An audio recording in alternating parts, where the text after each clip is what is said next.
Okay.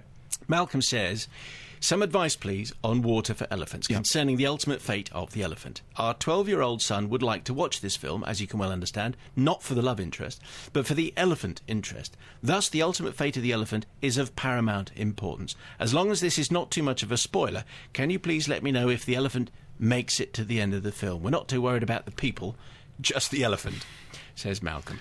Well, now, you're worried about this because of we don't want to give away plot spoilers, okay? Well, so he also says the BBFC is remarkably silent about elephant mortality, and also he says that his reputation is in tatters from the unhappy event in Bridge to Terabitha, which he failed to research fully. Yeah, no, I mean, we did talk about that. We did talk about the fact that's about a person, and this is about an animal. Okay, so I think the only way to solve this, to work as a public service broadcaster, is to say that we'll tell you what happens to the elephant. If you don't want to know what happens to the elephant, Is this kind of crucial? I mean, it's crucial to him. Yes, but if you're not Malcolm Appleby's 12-year-old child, does it matter if I'm going to see the film this weekend if I know what happens to the elephant that gets the water? I don't think so. But if you don't want to know, okay, we'll do it. Do you want to know? I don't really. Oh, you don't either. No. Okay, fine. So in that case, so I'm going to do 5, 4, 3, 2, 1. You put your hands over your ears. Everybody else, stop it. Okay. 5, 4, 3, 2, 1.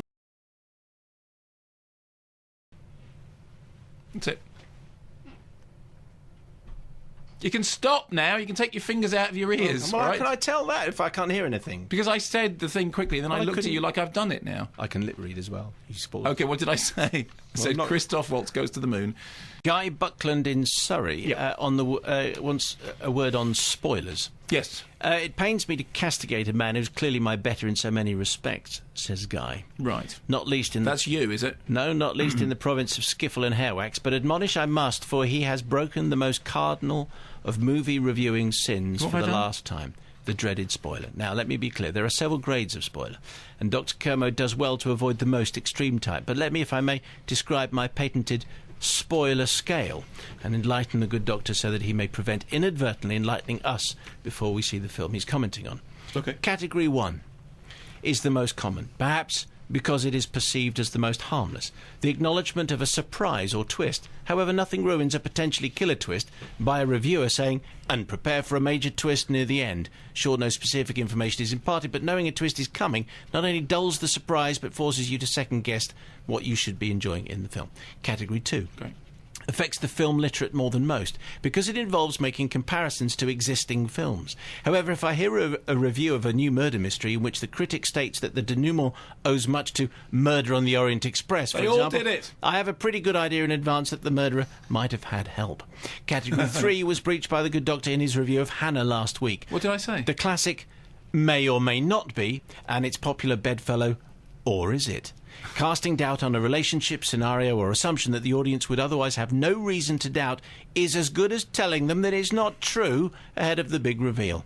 Category 4 is the most basic, yet the most heinous, telling us who did it, who dies in the end, or the fact that he's a ghost. If you're talking about the elephant, I told you to turn the radio down for 10 seconds. These are actually only utilised by protesters outside a cinema trying to put people off a film they're opposed to, but are also occasionally slipped into conversation when the spoilee assumes the information is common knowledge. I'm of the opinion that a movie reviewer should avoid all of the above categories. It is impossible. It is impossible to avoid all of them. I know plot spoiling is the thing that we get the most mail and complaints about. I do endeavour not to. On the other hand, there is a certain degree. I'll tell you what, for example, and again, if you don't want to hear this, turn the radio down. There's for 30 an awful lot of people are asking people to turn off too much.